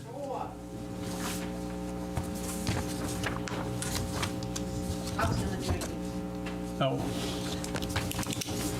Bob, would you like to come up too? I got Stu for backup back there. We'll let him sit this one out. He's shaking his head no. Hello, everybody. Hello, so you want to introduce and who you're on behalf of? Good evening, everybody. And you too, Bob. Dana Kurt, Bob Sodoma, from Recreation, but on the parade committee as well. And we're looking to hold the Tiverton Celebrates Parade this year on Saturday, May 27th. We moved it up last year. It was in July, but we had a couple of hiccups with it. I mean, it was a great parade, don't get me wrong, but it was hot. We couldn't get a band because all the schools were out. And we had noticed that on Facebook and other social media platforms, people were saying, how come Tiverton doesn't do anything for Memorial Day? No parades, no flags, things or anything. So we said, well, why don't we move it up to Memorial Day weekend? So we're looking for Saturday, May 27th. I put on the request 11 a.m. The parade would be at 11, but really we'd need 9 a.m. to noon time. I was going to ask you that. Because I've been there for setup. So. Only noon? Only noon? It's pretty much done by noon time. Yeah. Okay. And it's rolling, so even though we would need, we have to put in the application, have the roads closed, it's really a rolling closure. So as we're closing, we're opening back at the end of it as well. Once we get moving, get everything laid out and get moving, it goes by rather quickly, so, and this should be our second year doing this, so we learned a little bit from last year. You did a good job last year, though, for 2 new people. For all group, you did a... Yeah, I remember. But that wasn't your fault, it was the tumblers. It was the tumblers and the dancers that kind of caused a problem. Although I really liked them doing that, though. The rest of us outran the parade. Yeah. They were the star of the parade, they really were. So, because we were at the end of the parade, and all of a sudden, people at the end of the parade were going, oh, that's it. And we're looking at our list going, where's everybody else? No, Yeah, I think, and also, our delegation needed to move a little slower. Yeah. Like, because we were speeding it up at one Yeah, point, and I I think don't you even were know the why. first- you guys were Yeah. the first group. Put them in the middle. So we were... I think you guys were just following. The governor to get going. Yeah, the governor was being pushed to hurry up, so we were like walking But the very governor fast. saw every pothole on Main Road. And if he didn't see him, we pointed him out. Good. So right now, before we're going to do the same thing as we did last year, where the businesses on the parade route, we're going to send them out a postcard in advance, well in advance, so they know when it is, so they can be prepared to have their business possibly affected for that brief amount of time. And last year, we sent out, I think it was about 200 postcards, and we only got 1 back, which was really great. The people that the businesses that I go to, I'd be, oh, did you get our postcard? They're like, oh, yeah, thanks for that. We appreciate the heads up. So we're going to continue with that. And that's important. You gonna do a rain date? That was my question. I'm sorry, what? You gonna do a rain date? No, rain or shine. Okay. So far, we haven't done it. So far, we have not done it. We just figured that it's I think too it's hard to this year. coordinate We thought- everybody for the next day. We thought it was going to be in the rain this year. Yeah. And a lot of times too, the bands, if you book the bands for that particular day, they're probably booked for the following week or something like that. Yeah. So it's sort of kind of hard to. Well, you did a very schedule good around. job. Thank you. Very good job. Thank you. If the wind is too strong, I was watching it in Virginia Beach. Oh, yeah? The live, because we were visiting our daughter, so it was fun to watch a little bit. Recorder now. She may do He's it. already put his request in. She may do it again. I think she enjoyed it. Did an excellent job. She did. I have a I think question. one year it was Randy, right? Yeah, her and Randy, yeah. Yeah. John did it once, didn't you? I did not. I stopped and said hi. That was about it. Your nephew was with you too, and he seemed to really enjoy it also. So- Maybe this year we could get like some guests to come by and. Say hi, Oh, Joan. yes. Joan, you can interview people. You could. That might not go very well, so All right, let's not do it. we'll scratch that then. I vote we bring Randy back. Bring Randy back. I have a question. Sure, So Deb. is this part of, is there going to be a weekend celebration, or is this parade going to be standalone? Because it was part of Tiverton Celebrated. Stu is going to, He's working on it. He's working on. He's. Stu, would you like to come up and add anything into this? Well, I can say something, but he'll can't, I'll let him. Stay there, Bob.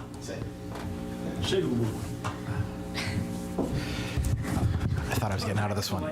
So, To the left. yeah, so now I've got more on here. So a couple things. I do want to comment that at the last parade meeting, one of the reasons that they were looking at the particular date is some research was done about when parades were occurring at other locations in the state, and most of them actually happen on that Sunday. So we actually eliminate the conflict by having it on this particular date.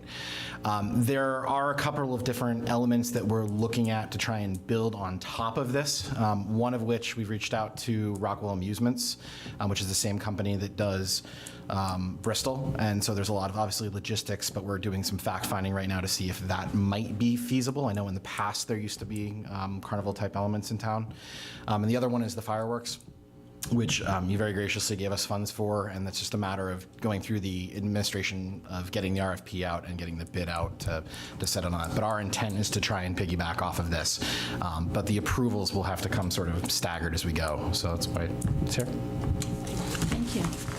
Any other questions from the council? I'd like to entertain a motion. Madam President, Yes, John? I'd like to make a motion to approve the parade for Tiverton Celebrates on Saturday, May 27th, 2023. 9 a.m.? Kickoff at 11 a.m., starting at 9 a.m. with the rolling closure as discussed. So moved. Oh, you did it. That was my I'll second motion. it. I'll second it. I'll second it. Motion been made and second. Any further discussion? All those in favor? Thank you all very much. Thank you all. Thank you. Appreciate your support. We hope to see you marching in the parade. We'd love to see you all marching. Count on it. Maybe Mike will be there We'll be this there. year if he doesn't go away. I'll make sure our comment. She's not just Virginia Beach Oh, anymore. that's right. It'll be perfect. I'll send out the reminders. Hey, Stu Gilfillen time. And maybe our lawyer will do it. All right. Okay, Police Department Recreation Commission. Hello, Stu. Request approval of special event permit waiving fees for the Child Safety and Wellness Day event at Grinnell Beach and surrounding areas on Saturday, June 10th, 2023, from 10 a.m. to 5 p.m. with the rain date of June 17th, 2023. Stu? Yep, so what I did want to offer is that this is the Tiverton Police Department event. This is the first year that they'd be partnering with Recreation. We felt that there were a lot of positives to doing so as a town-wide event. Lieutenant Leduc, since his regrets, he's actually off tonight, and I said I would cover since I was going to be here anyway. But from a structural standpoint for Child Safety Day, it was a pretty successful event last year. The only drawback, I think, was related to the wind, which, you know, there's not much you can do about that. Great turnout, food was good, people seemed happy, and I do want to credit Lieutenant Leduc for doing the massive lift on that with his group last year. So. Any questions from the council? Mike? Same question as the run, so if I live there, I'll still be able to get in and out of my house? Yep, and the map that's here is what was located from last year. Yep. So it explains it.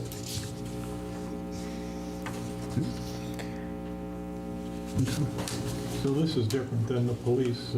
This is different. This is the one that they had at Grinnell's, which I think I had COVID. I wasn't there. It was a beautiful day, just windy. Any other questions? Deb? Jay? Mike, are you done? Dennis? Okay. I'd like to entertain a motion. Madam President, I will Move that we approve the special event permit with a fee waive for the Child Safety and Wellness Day event at Grinnell's Beach and surrounding areas on Saturday, June 10th, 2023, from 10 to 5, with a rain date of Saturday, June 17th, subject to meeting all legal obligations. Second. Oh, you're back. All right, motion's been made and second. Any further discussion? John, you didn't get, I'm good. do you have anything to say? I read the backup. All right, motion made and second. All those in favor? Okay. Thank you. Next will be, and this was done after the parade last year, and it was also very successful. Police Department Recreation Commission request approval of special event permit waiving for the 2023 National Night Out Softball Tournament and Community Event at Bulgarmarsh Recreation Area on Saturday, July 29th, 2023, from 1 to 9, with the rain date of Saturday, August 5th, 2023. So this was a really successful charity softball tournament. There were police departments forces that came in from other areas, a really great rivalry game between the police and fire department. And in general, I think a lot of people commented about what a great event it was. And it went on I for was there, quite a it was while. nice. Yeah, it was a great family event. So. Any People had a lot of fun. Any questions from the council? One quick I one. do have, go ahead, and then I. Are you gonna make Mike MC it again? I will defer to Lieutenant Leduc if he wants to press the pressure on that, but Good. He did a good job. he did. He did a wonderful job. I have a question, and it's probably towards the lawyer also. You're gonna have that bouncy thing again? Yes. So, are we insured to do that?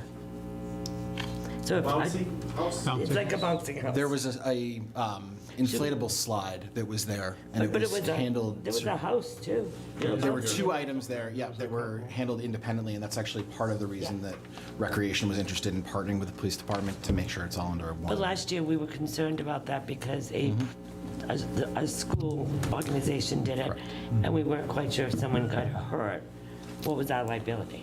So should we notify the trust that this is going to happen? Yes, absolutely. Okay. Because that's my only concern, if someone gets hurt there. So is there a vendor that provides it? Well, I just want to make sure, We're going to have to make sure that there is insurance coverage during that period. Yes. because at that day, no one knew that answer, but it was because the police department, Recreation, had nothing. They didn't Recreation even was separate from the Right, event. they didn't even know that bouncy house was going to be there, the impression I got when it arrived. So there was a lot of questions about insurance, and I don't think that was ever addressed that day. No, but we have enough lead time on this that we absolutely would. Okay. So I just want to make sure, because it's always a big thing where if they don't have it, the trust needs to know this also, Who so. verifies that they're UL compliant? Fire marshal. Fire marshal. Fire marshal does For the so, blow-up, yeah. you mean, for the fans? No, there was an issue at Longplex where a couple of they had bouncy houses in there, and they weren't UL listed or whatever. That is the fire marshal. There's the So fire I marshal. didn't know if the police would do it outdoors or the fire marshal would do it. Yeah, and again, this event's led by the Tiverton Police Department with support by Recreation, and so what I can say is that we'll ensure that we'll go through the proper steps. We just wanted to get this in front of you early enough this year to. That's fine, get the approval. and I was there, it was the kids had a blast, and everyone had a blast, but I just No, want to make sure that bouncy house. It's a good question. That every T is crossed, and I started. Can I make one suggestion on the bouncy house as well? Perhaps do like. You were there with the kids. I was there with the kids. And if there's two, maybe do like one for the bigger kids, one for the smaller kids, because the bigger kids tend to run around. I knew he was going to say And that. make 'cause it sure, did make get- sure that it will accommodate. No, I have three small, now I have three, but at the time it was only two Make small sure little it will ones, so. accommodate John also. I see where he's going with that. Yeah. No, and what we'll do is we'll also set it up so that there are volunteers. I'll work with Lieutenant Leduc to make sure that we have volunteers in certain places, just to kind of space it out a little bit. So. I'd be willing to do that if he wants to reach out To to me. use the bouncy house? No, So- to be a volunteer to watch the kids, because I'll do that. Can do both. Maybe I'll do the bouncy house, but I doubt it. I'm a little too old for that. All right. Can I entertain a motion? Yeah, I make a motion that we approve the special event permit, waiving the fee for the 2023 National Night Out Softball Tournament and Community Event at Bulgarmarsh Recreation Area on Sunday or Saturday, July 29th, from 1 p.m. to 9 p.m., with a rain date of Saturday, August 5th, 2023. Second. Motion remains second. Any further May I discussion, Mike? suggest we add two things, subject to meeting all legal requirements and appropriate liability coverage?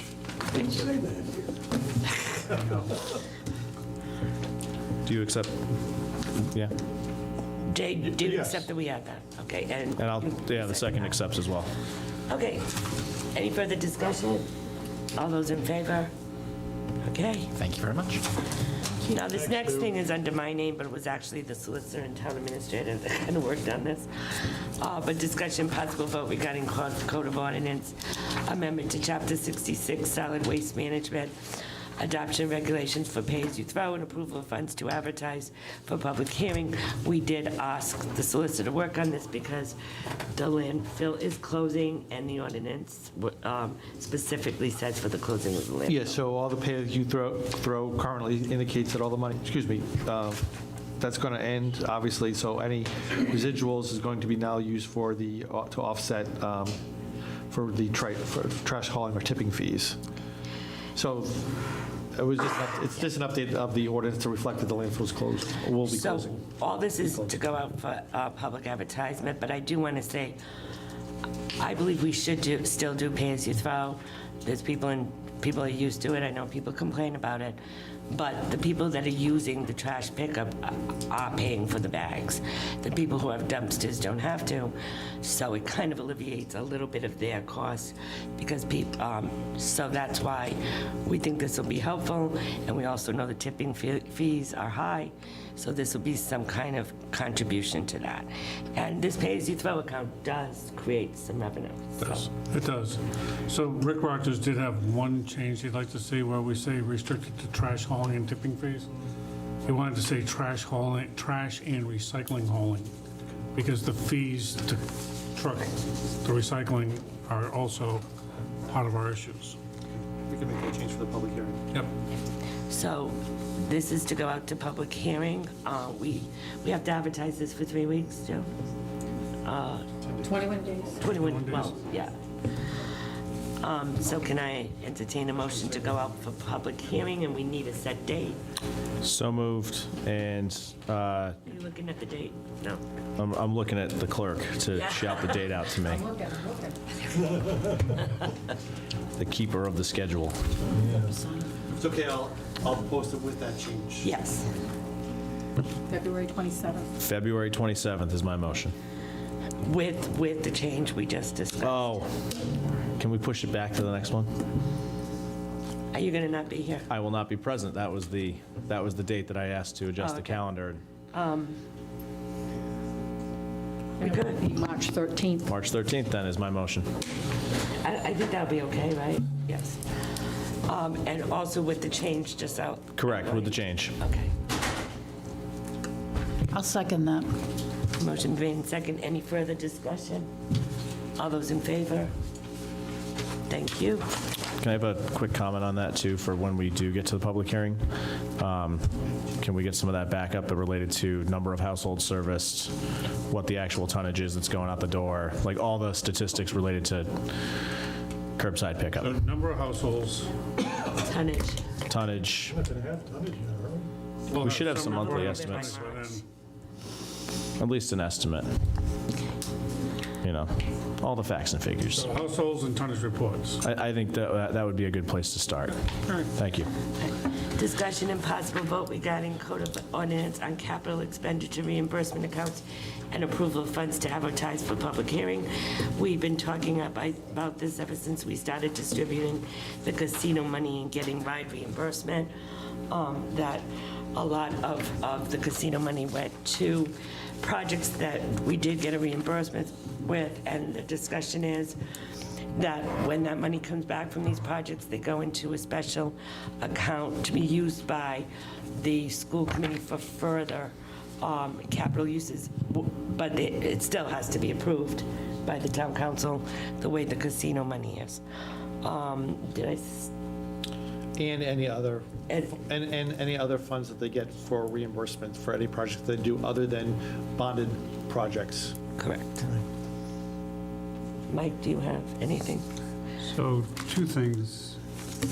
One, we had talked about doing something similar for the town side? Are we doing that separately? We're doing it separately because it's really not a reimbursement, right? It's a offset. Okay. But the second piece is, why are we limiting it to just reimbursements by the Department of Ed? What if they get a grant from somebody that, just like we do with, some of the places we're getting grants from, that we say we're gonna give you $1 million to do X, and they say, well, this foundation is gonna, they find out this foundation is gonna give us, $300,000 to cover that. But can we really? Say that again? I think that's not an offset, though. That's not a... Sure, yeah. With the, what was the last thing we did for the police? We gave them money for the cars. So we have USDA grants, we have different grants. So And schools they could came also back in. qualify for grants, they could qualify for FEMA reimbursements.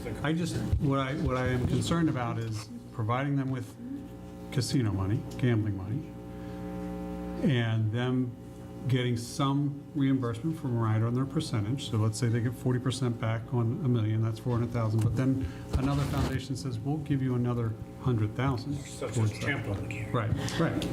So could we do it this way, that they notify us when they get a grant for a specific project we've approved, that they notify us so that we give them less? So, you know what I'm saying? But I mean, I never even thought about that, but wouldn't you think, wouldn't you think if they had a project and say the project costs 200, we gave them the 200, and then they get a grant for 50, so it really only costs them 150, wouldn't that just say stay in the casino? They're not withdrawing from it? Well, it should, right? Well, yeah, they should reimburse In it. theory. This is new territory. Right. So I don't know the answer to that. So technically, if you had a project for $200,000 and you authorized it to be expended out of the gaming fund, and they got reimbursed by somebody else for that fund, they would have to give us the money back. They can't, so they're getting reimbursed for something. But I thought this was going to be done differently. I thought when they're doing these projects, Denise gets the bill and pays it because it's the casino money. It's not their fund that they have in there. They have to request the funding from the capital fund. Right. But I mean, I don't physically write the check. We just You charge. transfer it. Right. It's say an accounting mechanism. Say it's playground equipment. They send you that this playground equipment costs $30,000. They send us a request to fund for $30,000 that should be charged to capital. Right. So if they get a grant, they're not going to do that request because they have that money to pay. But what Pretty much committing a fraud. Right, so what I'm saying is, why would they do that? I would, come on, guys, do you really think they would do that? No, but Okay, you know what, so- I had the same question Mike had. Okay. Because with the police, this was the first time this came up, when we were looking at this capital fund, and the police, we had to pay it up front for X number of cars. And then we got the rebate Right. for like one car. We bought 3, paid for 2. So when we spent $150,000, we get $56,000 back, we put it back in the fund. And then we put it back in the fund, so That's if can't you we have have? to pay up front, But right? because we could have that happen with the schools also. So other than the state ride reimbursement, if they Right. were to receive any other type of reimbursement for something that the town council authorized to be expended by gaming, that money should come back to the fund as well. But it doesn't say that in here. But it should. To this fund. Correct. Yeah, and that's what I'm saying, because honestly, if we decide that we're going to fund them $1 million or $200,000. So this isn't final, right? This is full. Right. If we decide we're going to fund them X number of dollars, and they do what the chief has done, and, beat the bushes and find some other source to help with that, I have no problem with helping them by putting that amount of dollars that they've gotten back, $100,000, back into this fund so that it can be used again I think that under all of the... I think that they would do that, as long as it's Right. written properly. Right. So could we add that It would to? still be available to them. Yes. So Mike, do you understand that theory? I'm looking at the treasurer. Do you understand? Yeah. Yeah, I think we drafted. So You go forward with advertising. I don't think they would do it. It would be any and all. So we can go. Oh, advertise as is, and then, okay. It would be any and all reimbursements Yeah. It wouldn't be for much the of a capital change. spending. That's directly linked or stems from the capital To spending. authorize projects that the town council funded. I mean, I would probably keep including, but say something like including but not limited to the Rhode Island Department of Education related. Right. Yeah, I'm sure we'll come up with something. Okay, so I need a motion to go to public hearing. Madam President? Yes. I'd like to make a motion to send this one to public hearing, since we're going to be 21 days out. How about March or February 27th? You're not going to be here. All right, I want to be here for the trash one. It seems like we've ironed this all out. This is all common sense. Yeah, and that's okay because, And that we're not stacking them up on the same meeting. right, because I hate when there's 100 public hearings. We never get out of here. John? Yes, with the changes. Yeah. Like, people just feel pressured because there's so many people here. So we're going to public, you said with the changes, but we don't really know what the exact changes are. No, without the changes. Yeah. Oh, so without the changes, and you guys will deal with it? Okay. Changes there. Yeah. So as is. That's fine, yep. Deb can vote my proxy. Good point, guys. All right, do I have a motion? Do I have a second? Second. I got you. Third. All right, any further discussion? All those in favor? Okay, one last item for public discussion, possible vote for authorization of the zoning board to hire separate counsel for potential appeal because of a conflict. We're going to table that until we Yeah. have a meeting. Thank you for reminding me of that. So I'd like a motion to table this till after executive. So moved. Second. Second, motion been made and second, all those in favor. I'd like to entertain a motion to go into executive session. Administrative Council, Administrative Rhode Island General Law 424658708 negotiations. Town Solicitor, Rhode Island General Law 4246582 litigation, consideration of appeal of one place zoning decision related to indoor recreational facility and authorizing zoning board to hire separate counsel. Administrator Carter, Rhode Island General Law 42465A1 personnel, discussion of job performance, character, or physical or mental health of the person or persons relating to the planning board department. Notice given. Town Solicitor, someone want to say this name for me? Yuri Ivanov. Ivanov. V. Town Planning Board filed on 1/17/2023 related to later filing of planning board minutes. Do I have a motion? So moved. Do I have a second? Yes. Yes. Deb? Yes. Yes. Yes. Okay. We'll be in executive session.